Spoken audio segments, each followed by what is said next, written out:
सुनने वालों को सिराज ज़ैदी का बहुत बहुत प्यार भरा आदाब, नमस्कार and good afternoon. You're very welcome to the program. You're listening to Apna Radio, broadcasting at 93.9 Dublin South FM. Thursday is here and I'm here with you, and hopefully you'll stay with me until 4 o'clock local time, and with India time 8:30 you will be finishing the program. So hopefully the program will be likable and delectable, and indeed some people would prefer to listen to me on YouTube afterwards, not live, because it's an awkward time in India and elsewhere as well. But there you go. We can't please everybody, so there. But weekly the program is here. So Charmaine is not here, but the news of the week is there. And India This Week is here. The Sharad is here too with the news clip from the India This Week.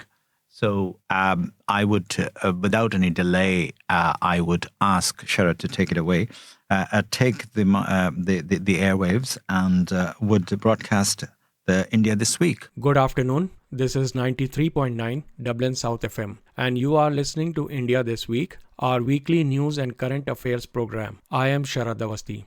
Following a terror attack in Kashmir on April 22nd, which resulted in death of 26 tourists, tensions between India and Pakistan escalated significantly. India accused Pakistan of supporting the attackers, a claim Islamabad denied.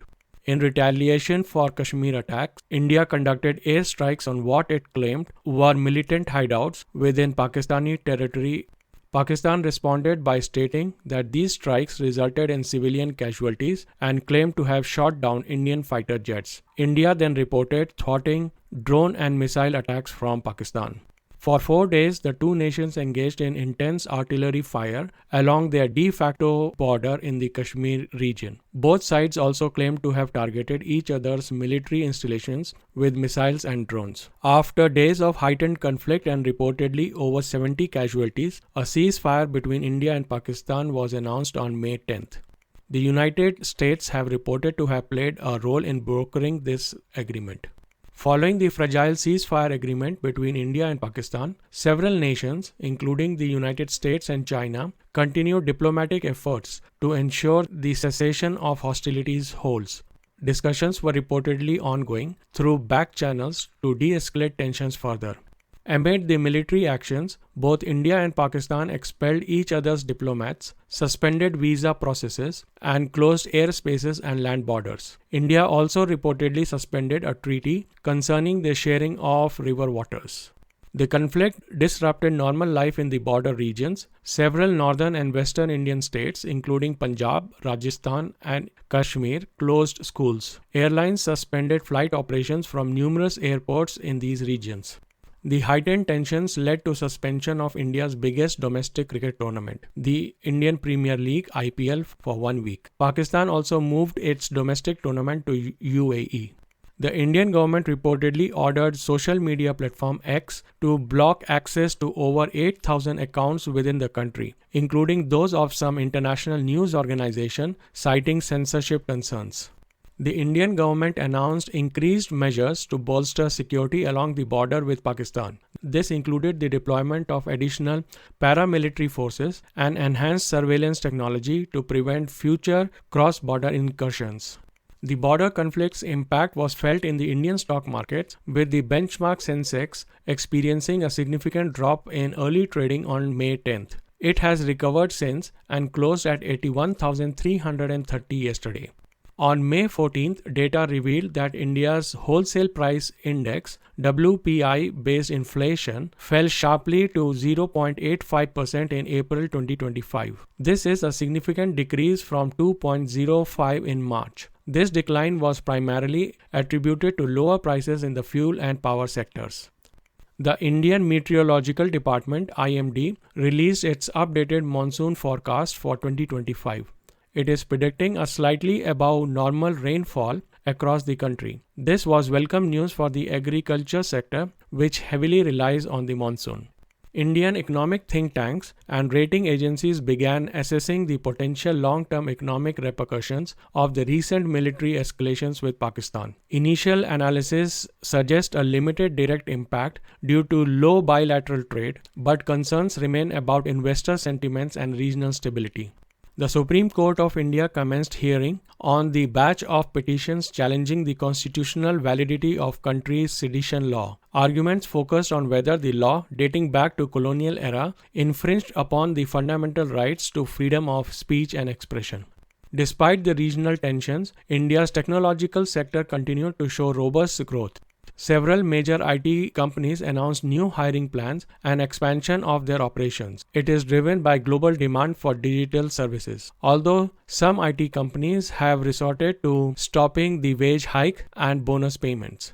Following the intense conflict with Pakistan, concerns grew in India over the spread of misinformation and fake news on social media platforms. Fact-checking agencies worked overtime to debunk false claims and calls are made for greater platform accountability. There are also concerns about the Indian news channels relying on the fake news.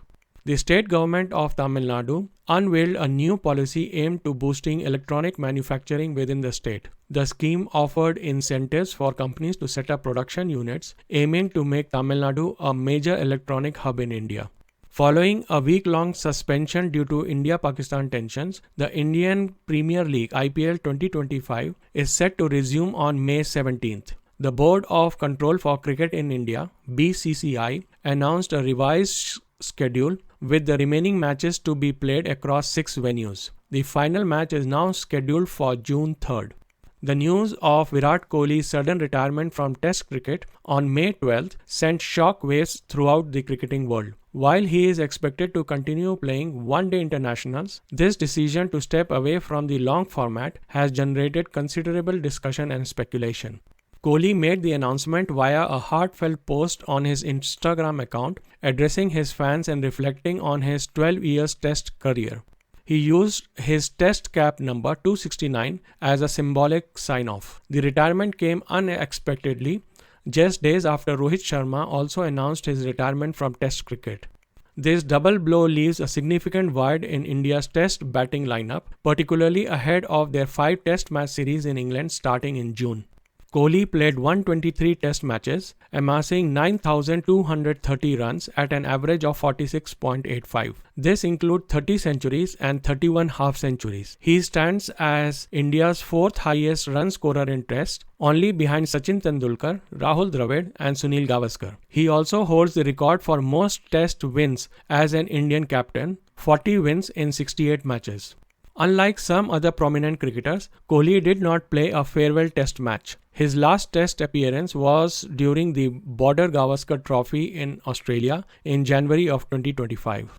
Despite their recent retirements in Test cricket, veteran cricketers like Virat Kohli and Rohit Sharma will reportedly retain their Grade A+ central contracts with the Board of Cricket Control in India for the season 2024 and 25. This decision underscores their continued importance to Indian cricket in these other formats. Cricket South Africa has informed the BCCI that their contracted players participating in the IPL 2025 must return home by May 26th. This stance could affect the availability of several key overseas players for their respective franchises in the later stages of the IPL because of the revised IPL schedule extended beyond the date of 26th May. That's it from me. You were listening to India This Week on 93.9 Dublin South FM. Charmaine Colvin will be back next week. Until then, stay tuned. Thank you so much, Sharad, for stepping in at the last minute for the India This Week news. And indeed, you have covered a huge ground as they say that the post 2-day war, and it was a full-fledged war, literally between India and Pakistan that broke out because of the 27th people who has been mercilessly, point-blankly killed in Pahalgam area of Jammu area in Kashmir. So what is the repercussion of these tit-for-tat kind of war for 2 days? And what I'm going to talk about that today is that ceasefire that happened very quickly and how diligently both India and Pakistan have agreed to the ceasefire. And indeed, it was full stop as soon as it was being announced. But the way it's been announced and the people are talking about it, and many things happened because of this full-fledged war that broke out between the two nuclear arms nations. Obviously, the world got very, very extremely worried about it. The people who live around the border area, they were the main people were were affected and indeed came into the crossfire. Basically, what I can say that.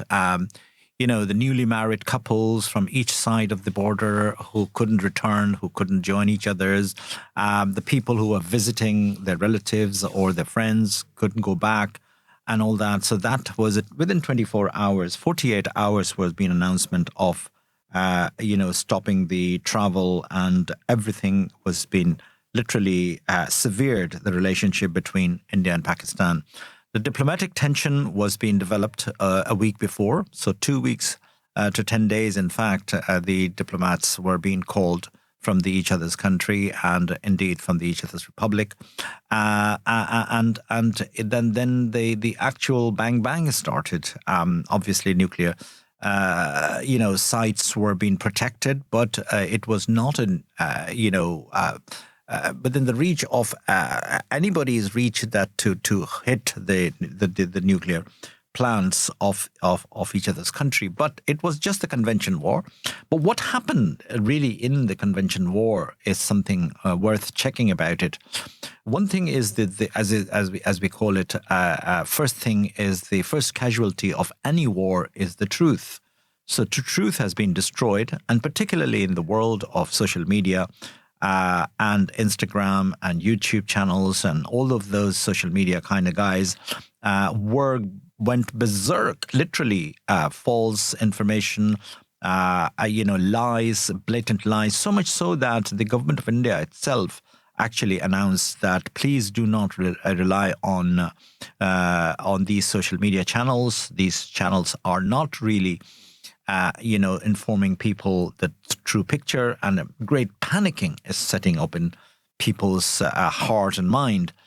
So do rely on the official announcement that has been going on, and follow the government channel rather than the so-called, the self-created social media channels. So that's the one big casualty that happened in this war. And obviously this war is different from the 1971 war, the last one, which was fully fledged war happened with Pakistan. After that, there was a Kargil war, but it was a short while and it was restricted to the Himalayas area. But this one had a potential of reaching each other's main territory and hitting each other's main civilian capitals and cities and things like that.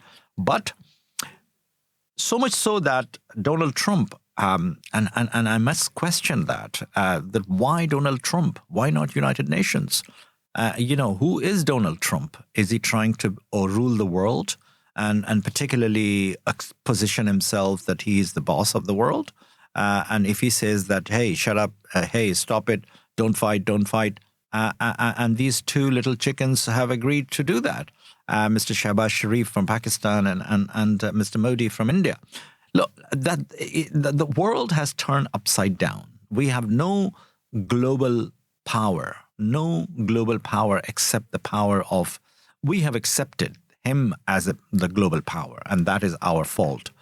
Who the hell is Donald Trump to tell any sovereign nation what to do, what not to do? I mean, what happened was that obviously the theories are floating around that India got really panic when one of the Chinese-made J-10 missiles have been actually hit the Rafale fighter jet and destroy the Indian fighter jet. And that sends the shiver in the spine of the Indian army. Obviously, there were gung-ho and they were ready to move in further deep into the country. But that's what happens in war. You lose aircraft, you lose soldiers and all that. But the skirmishes was happening across the border in Kashmir. Pakistanis have moved into the line of control. They destroyed the line of control and moved in and literally firing and killing civilians, obviously. The civilians on the other side as well, so-called the targeted killing, 9 targets were being hit by, according to the official, the announcement from the government of India, that the 9 target, and mainly those targets were the target of the 𝐀𝐩𝐧𝐚 𝐑𝐚𝐲. Those are the terrorist headquarters of Apna and Muzaffarabad and all these, the Pakistani area of Kashmir. That's where they were emanating the terrorism from, not from today, not for yesterday, but for years and years and years.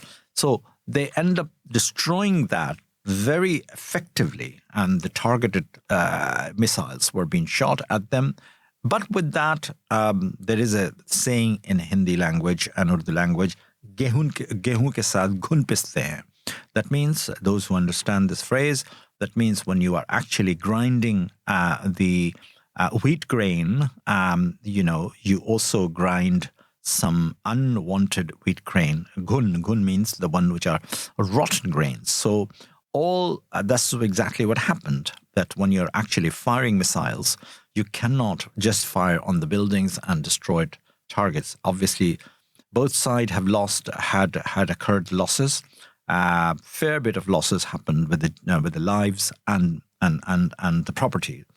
But that was tit and tat. 2 days intense war happened, and Pakistan has actually come out victoriously in that sense, that despite a smaller army, despite a smaller economy, despite the smaller country, they played a very brave face in terms of a role. They played a very brave role in terms of shooting it down.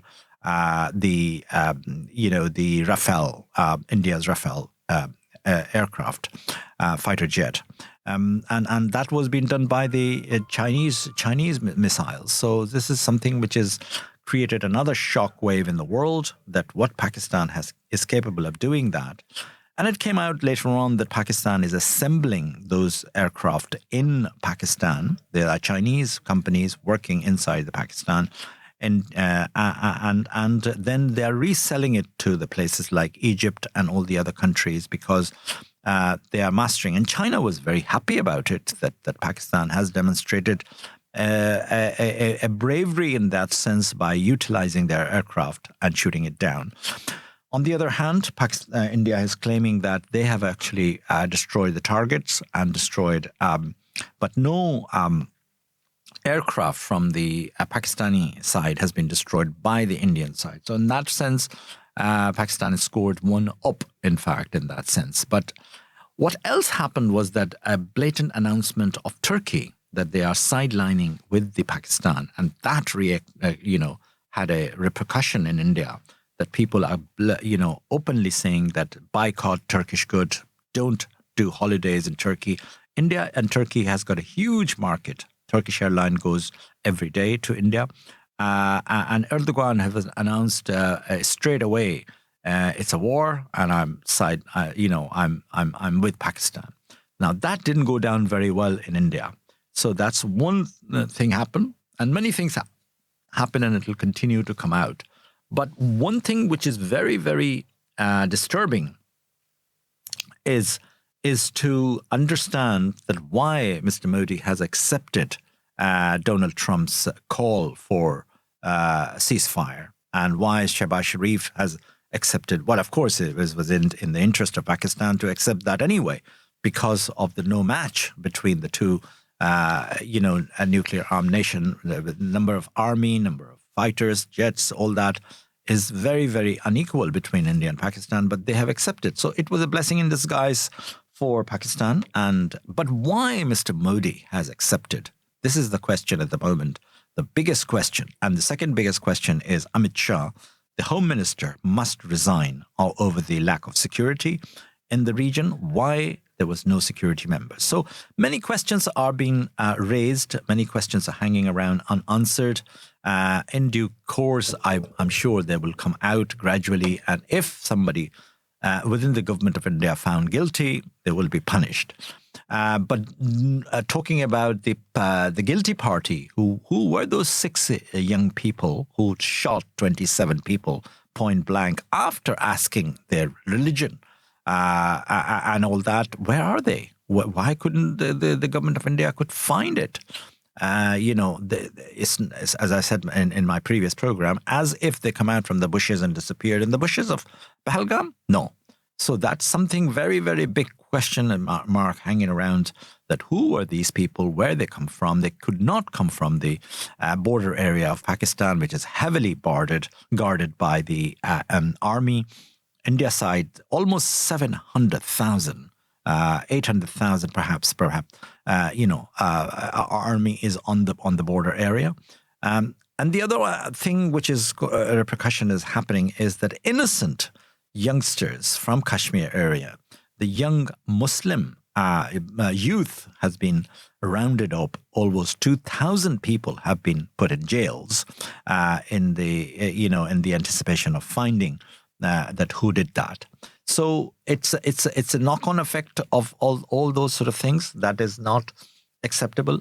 Of course, the Kashmiris are also lived all over the India, as a students, as a business people and all that, and they are going to get affected by the general population as well. So that's what happens in war.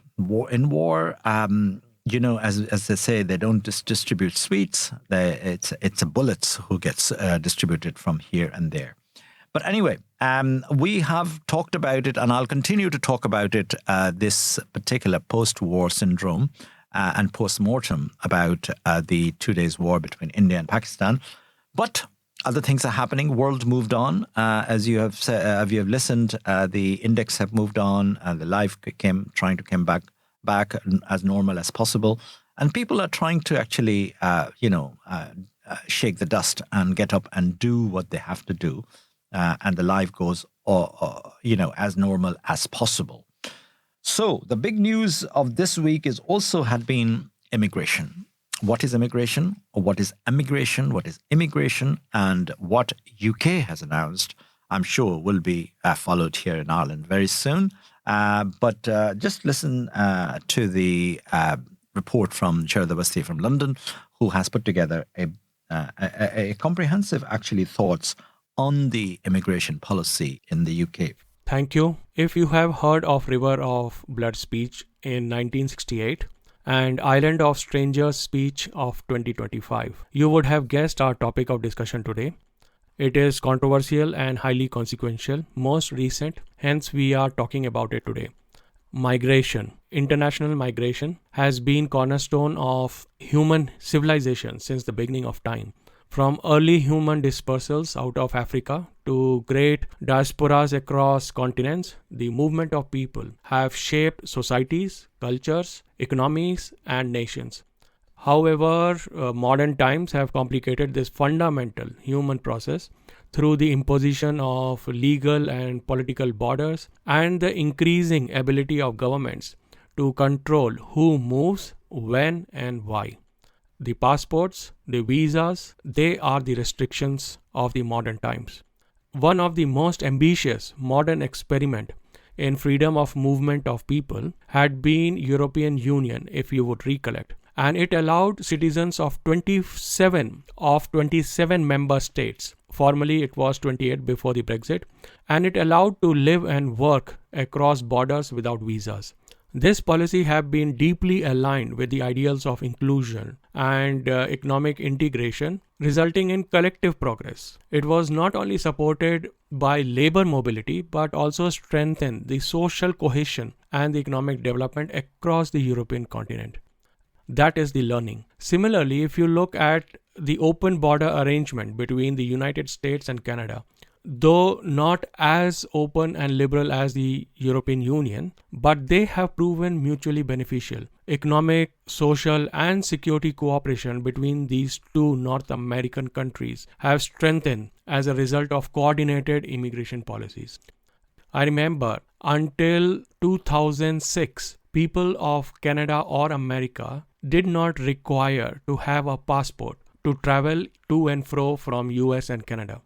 Historically, if you look, Britain's own development have been heavily reliant on immigration. Remember post-World War II reconstruction and then invitation of the Windrush generation. Waves of migration from East Africa and South Africa after the crisis, they all played a critical role in rebuilding British infrastructure, healthcare, and the economy in general. The corner shops of Britain are the footprint of the migration and the value they have brought to the British society. How quickly can politicians forget this fundamental reality? How can the politicians forget this foundational reality of Britain? If you see, until 1994, Britain experienced nearly net zero migration, meaning the immigration and the emigration balanced out each other. It was only in the wake of globalization that immigration surged, but ironically, Britain benefited immensely from globalization. What could be seen as a form of legal colonization, if I can say, of labor from developing countries, yet now the present government and the few political parties in Britain attempt to close the gates that once brought prosperity to Britain. In principle, human migration is a natural movement, and it is a movement from zone of instability such as war, famine, persecution, and it goes to region of peace, opportunity, and social order. If people flee from Syria, Afghanistan, Iraq, parts of Africa, Middle East, if they flee from those areas into Europe and Britain, the receiving nation must also confront their own geopolitical footprints in those conflicts. The root lies there. The root of the illegal migration lies there. So there is an element of accountability for the refugees and the illegal migration that is currently unfolding. In the last decade, the UK had reversed its trajectory. Brexit became a watershed moment that challenged the very ethos of free movement and inclusive development. The promise, the political promise, the slogan of taking back control included shutting down the option of legal and economic vital migration. The economic consequences have been severe, from labor shortages to inflation in basic goods and, of course, in the construction industry. Britain is sitting on cost of living crisis. That's the economic consequence. Historically, European powers have lacked natural resources and large labor forces to run the country. This is no news. But then, this has been the very reason for pushing the European powers towards colonial expansion. Much of their accumulated wealth has roots in this exploitative global history. Today, exploration takes the form of trade agreements, multilateral economic blocs such as World Trade Organization and European Union. So, the question is, today, what has gone wrong with Britain? I take back to our initial reference to 1968, when Enoch Powell gave his infamous River of Blood speech, warning against rising immigration. Despite his inflammatory rhetoric at the time, he received significant public support, and it sparked protests and strikes across the country. This anti-immigrant sentiment, while it subdued over a period of time, it has never truly disappeared. Last week, the current British Prime Minister delivered what I am saying as the Island of Strangers speech.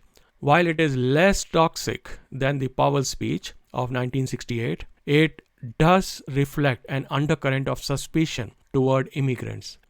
And it is supported by a white paper which is proposing stricter immigration policies like heightened English language requirements or a 10-year wait for permanent residency. The same government, Sir Keir Starmer government, also claims that these steps are aimed to establish a common civic standard, a common behavior standard in the country, and also to bring net migration to zero. According to me, time will tell, it is not economically practical, but also it is socially counterproductive. Traditionally, Labour Party has been open to migration, yet its recent shift appears to be a reaction to the gaslighting by the Reform UK Party, whose platform has been anti-migrant. Its leader, Nigel Farage, uses a statistics that in the past 20 years, the net migration has quadrupled. It may be statistically correct, but the context matters.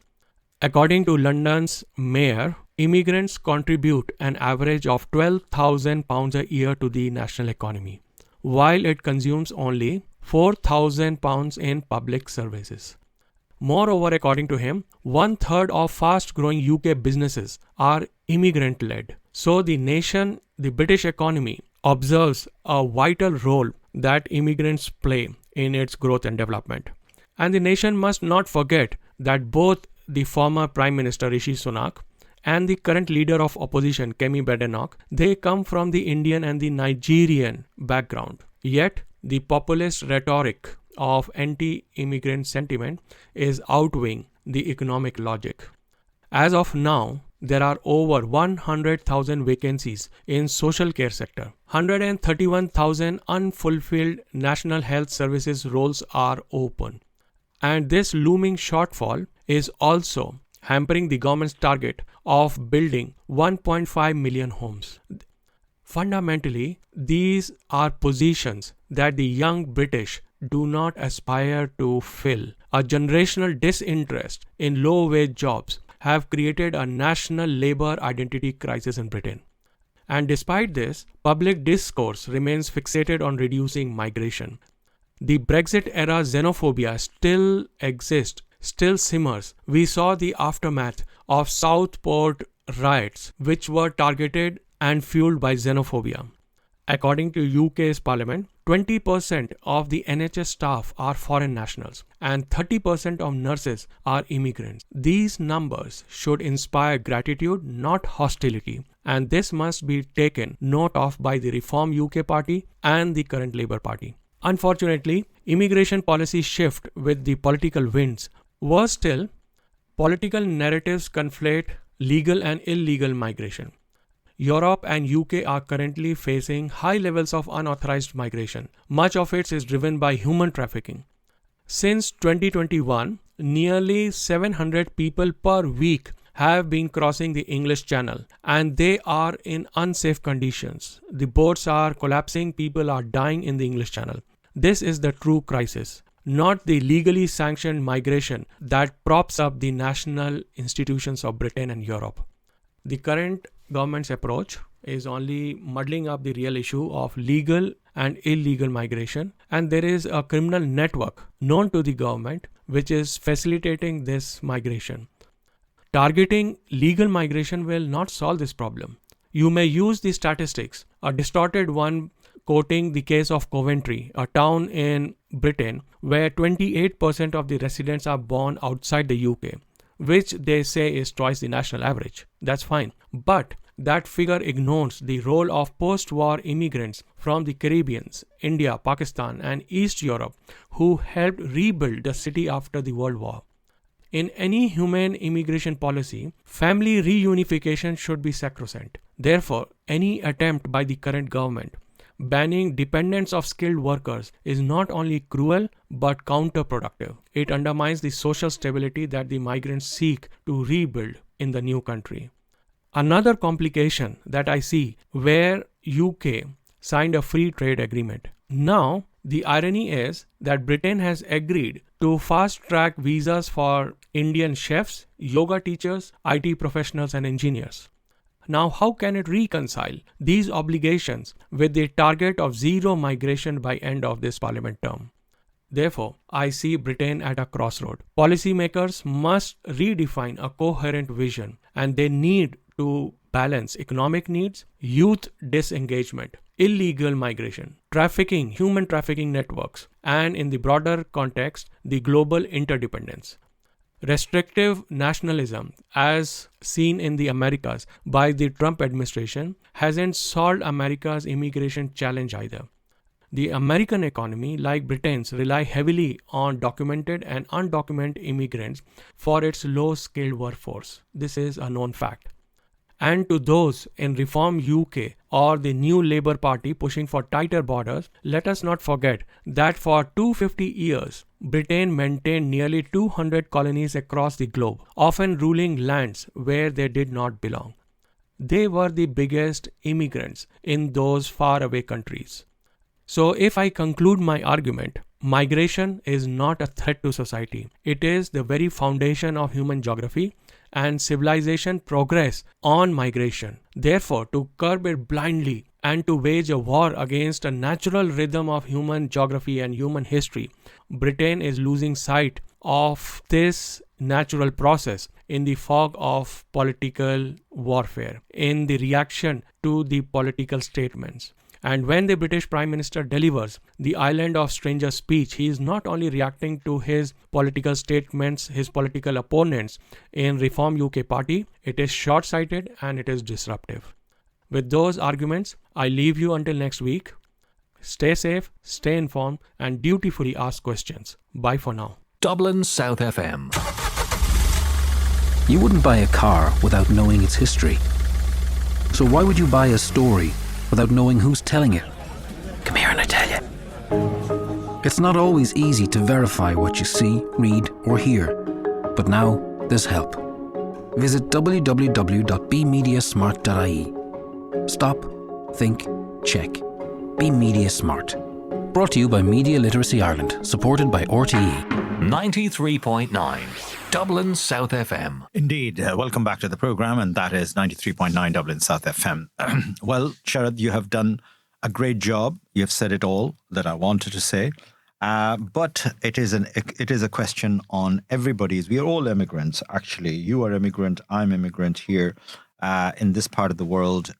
This question is also rising. It's relatively not as big as in the UK, but when I came to UK 40 years ago, in 1981, I arrived as a student at the drama school at the London Academy of Music and Dramatic Arts as a Fulbright, a drama student, learning performing arts, acting skills.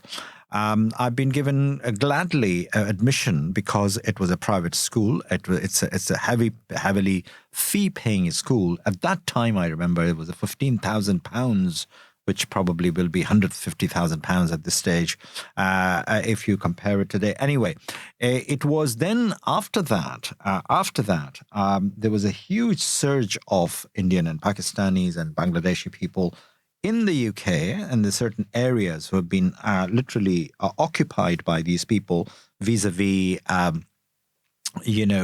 East Ham, East London, and then you have, Ealing Broadway, Luton, Manchester, Birmingham. All of that has been in London, suburbs of London, where Punjabi communities were being congregating and living, and indeed, taking Southall is synonymous with the Punjabi communities. And so the communities who were coming from India and Pakistan, because of their colonial connection, yes, why people were coming there is a big question. But what is happening right now over the last 50-odd years, A River of Blood was Enoch Powell was the man who did that speech, and indeed frightened the local people about the thing that the immigrants are taking your jobs. There will be, riots. Yes, it was a riots in Brixton, riots of racism, riots of anti-immigrants rights, and things like that did happen throughout but at the same time, nothing concrete was being put together in terms of policy, except the fact that labor shortage actually driven that concept of bringing people in. I had also written a book at that time, about 40 years ago. I've written a book called Immigrant and Emigrant. Personally speaking, personal experience, I was a bit disturbed in the UK after completion of my drama school, after 3 years of spending a lot of money learning stagecraft, acting, performance, and things like that. I was lucky enough to get sort of like a part-time job in the BBC World Services as an outside broadcaster, OC broadcaster, and was doing it once a week or twice a week, I think, as shows and all that. But I was disturbed in the fact that I was in two minds, just to stay there or to go back to India and work with my own film industry, which is one of the topmost film industry in the world. I suppose I did went back after a while, but something happened, the time. I probably will talk about it some other time, but the program is too short, 1 hour, to describe what happened, my personal story. But anyway, I discovered a new country, a new island, Republic of Ireland. And then when I compared that with the British, the people of Republic of Ireland, the British people, there was a huge difference between, a sea difference between the people of Republic of Ireland welcoming me in Dublin and particularly in London, which was the case. In London, yes, things were changing. Channel 4, a dedicated channel, was being launched for cover the story of migrant, black, ethnic minority, as we call them. And I was not comfortable with the term ethnic minority. Ethnic minority, look at the dictionary. What is ethnic? Something less than the normal.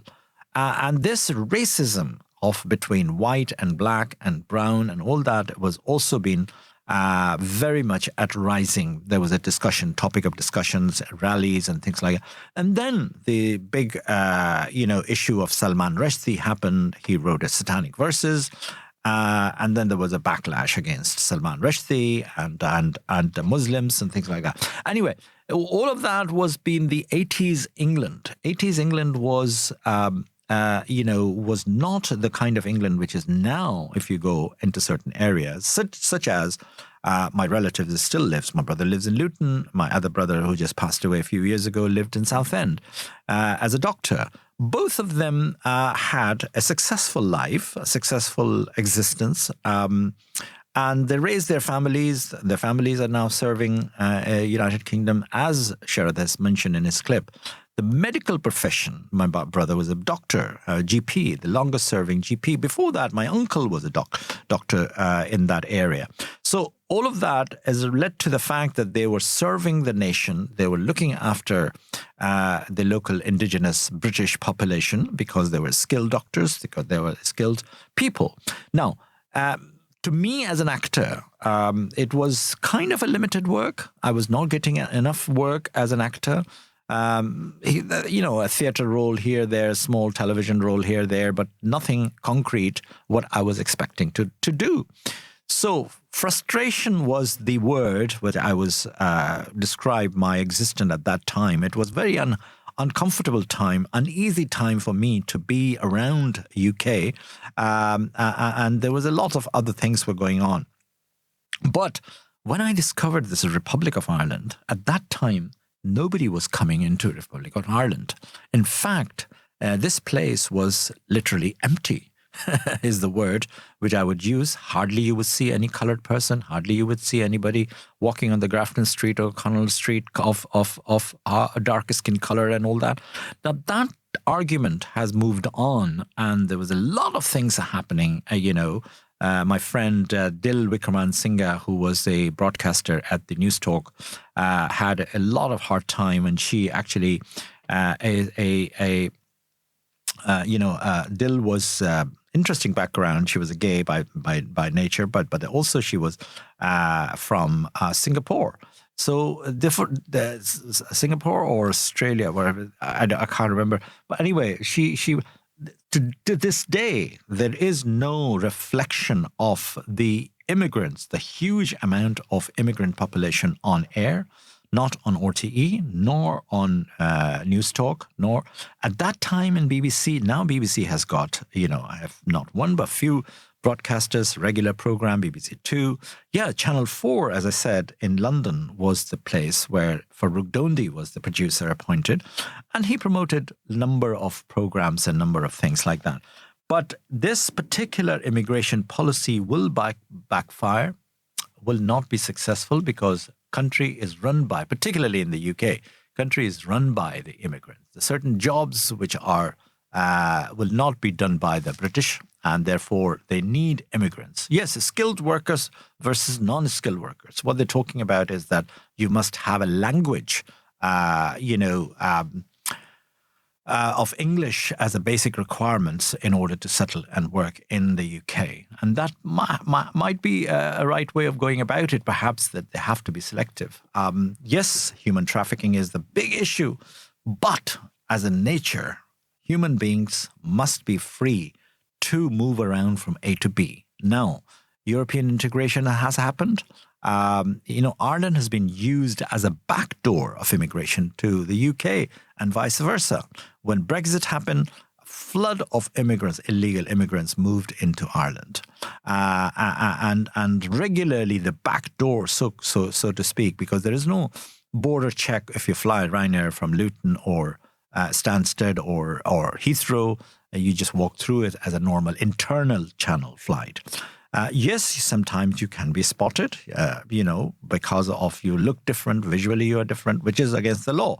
But you can be stopped and ask your ID, and you must carry your passport, you must carry the ID. But that has been the case. Now, in Ireland, Republic of Ireland had a different story altogether because it was a poor country. Immigration was the big mantra that there were no jobs here. In the 80s, Mr. Charlie Haughey was ruling the country like a high king, and therefore people were emigrating to US, UK, Australia, and the full class of graduates will emigrated because there was no jobs here. So nobody was coming in here, so there was no control over people coming in here. And there was the Garda office in Harker Street at that time, if I remember, it used to call the Aliens Office. Now, that was the view of the local indigenous Irish people about people of non-Irish looking, visually different people. Aliens, they were aliens. So it was seriously called Aliens Office. It was no immigration office. Now we have an dedicated immigration office and border control and, sophisticated checks and barriers at the airport and ports. But because it's an island nation, a sea border is also very, porous, and people took advantage of that. The people, so much so that I've written a film script called The Plain Sailing. And it's a film about how illegal immigrants have been sailed into Ireland, considering the fact that now Jim Callaghan, our Minister of Justice, is clamping on that. He's putting a load of people who are overstaying and can be, it used to be the case within Ireland, nobody was thrown out. Even if you overstayed, fair enough, you move from Dublin to Cork or Limerick or Galway, and you just live quietly, open a takeaway or do whatever business you want to do freely, make money and live a happy life. All of that is gone. A lot of people came like that from Pakistan origin, from India origin, less from the India origin, but more from Pakistan origin, and lived an underground life for 6, 7, 8 years until they've got their Irish passport as a naturalized citizenship. And then they continue to grow and things like that. All of that has changed here in the context of the EU because EU, European Union, has allowed the free movement of people and of goods and people, and that was the problem at that time. Anyway, it's a worthwhile subject to revisit sometime. I will indeed revisit that because it's the topic of the week in the UK. And here, we do talk about it on air most of the time. Sometime you do tune in News Talk, you'll say RTE or whatever, and you'll hear something like immigration. Anyway, the book that I wrote, Immigration versus Immigration, never got published because I didn't get a publisher here. It was not a topic for a publisher to thought commercially that it's not the book to be talked about it. But in that book, I have made reference of Fortress Europe, that how Europe is so cruel to create a Fortress Europe, not to allowing people from, North Africa or the bordering country from Europe into it. Turkey was another country, which has not been part of Europe, but has been kept at bay. And indeed, I dug up quite a lot of things like, and what does the scripture says, like Muslim scripture, like Quran says about that. In Quran, there's a surah chapter called Surah Nisa, women. In that chapter, there's a passage that says that this is the God's earth, and human beings are free to occupy this earth the way they like to go, from A to B. And the God will ask you when you pass away that how are you living? And if you say, I was oppressed on my own land, then the God would reply, would you not, my land was not big enough to move from A to B? And that is the explanation. Sure, there's also hinted on that the asylum seekers, the people who were persecuted in their lands, in Syria, in Iraq, in Afghanistan, all of that. Now Palestine is the issue, that the Palestinian people, why can't they come here? Few of them are able to come, but not all of them. Not many people are allowed to come. So there are a way of controlling the lands and borders and things like that. I'll talk about that, but I must take the track because time is really running out. And I must take a track, this particular one, and I stay with this today with Mr. Mohammed Rafi. Sit back, relax, and enjoy.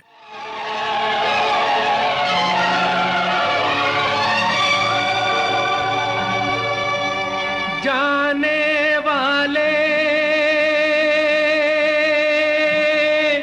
कभी नहीं आते, जाने वाले की याद आती है। दिल एक मंदिर है, दिल एक मंदिर है, दिल एक मंदिर है, दिल एक मंदिर है। प्यार की जिसमें होती है पूजा, ये प्रीतम का घर है। मंदिर है, दिल एक मंदिर है।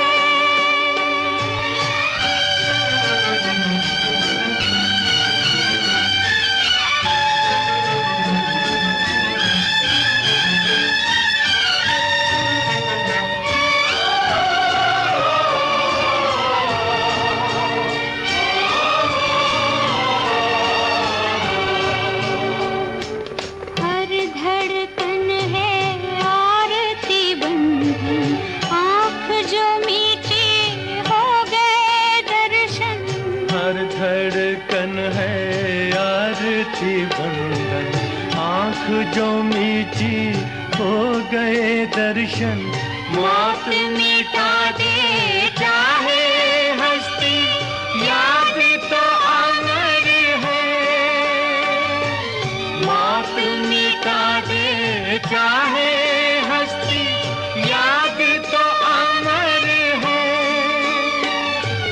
दिल एक मंदिर है,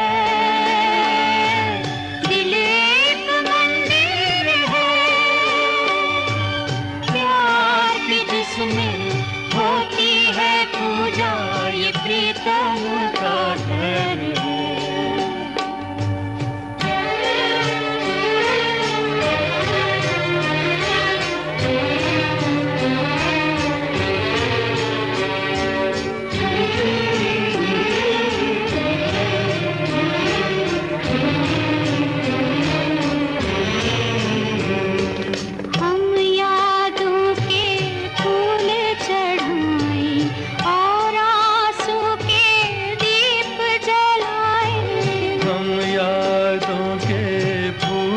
चढ़ाए और आंसू के दीप जलाए, सांसों का हर तार पुकारे, ये प्रेम नगर है। सांसों का हर तार पुकारे, ये प्रेम नगर है। जी मेरे भाइयों, दिल एक मंदिर है, ये प्रीतम का घर है. A beautiful song, and I will take another track before I say goodbye to you because the time is really up, and I will continue the heavy discussion on immigration and emigration and my work in this regard, because my work as a filmmaker, as an actor, And of course, as a broadcaster, has always been dealing with the subject matter related to this very topic of immigration, because a lot of things are happening in our as the culture develops, as the people develops, and living in different countries and all that. There's a lot of interesting thing happens, and that's where I dabble into it. That's what in fact, you know what? My effort to create a substantial voice for the immigrants on national airwaves, OTE and News Talk, has always been shot down. I don't know why, because that's another block ceiling, what I call it, a high ceiling, and people don't really like. On the other hand, there are a lot of initiative about multicultural initiative, so-called the inclusive, so-called the all of that is happening, and we have been very good at that actually in Ireland rather than the UK. I'm sure the UK probably would have, on a policy basis, quite a lot of things to accommodate the immigrant community, and those not only immigrant, first, second or third generation now, I would say. Sadiq Khan is the name, not Sadiq Khan, as people call him. Sadiq Khan is a Pakistani man, first generation guy, son of a bus driver, who is the London mayor, not in the first term, second term, perhaps third term. And he is the one who is actually talking about it. And we have now in Ireland, this term, this election had resulted 6 local councillor at Dublin level, including one of my own ex-staff of news of 93.9 Dublin South FM. Supriya Singh is a councillor now. She used to do the news on this very program, which Charmaine does. So all of that is changing. First elected mayor in Dublin is the baby Parry Pardon from the Tala South Dublin County Council. And many deputy councillor, there's a deputy councillor in Caerlock, as we call it, Deputy Caerlock, in Dunleary County Council, a man from Bangladesh, Qazi Ahmad. So things are slightly moving in that direction, because the first generation, second generation, and very much so immigrant generations are still very much part and parcel of a rising population of Ireland. Anyway, enough. Sit back, relax, and enjoy this particular track before I go. And thank you very much for listening. Thank you, Richard. Thank you, Lee. Thank you again, Sharad, for put together a wonderful contribution to this program. Bye for now, and I'll be back same time, same place next week. And you enjoy this particular track. ये रात बहुत रंगीन सही, ये रात बहुत रंगीन सही, इस रात में गम का जहर भी है, नगमों की खनक में डूबी हुई फरियादों पुआ की लहर भी है, ये रात बहुत रंगीन सही।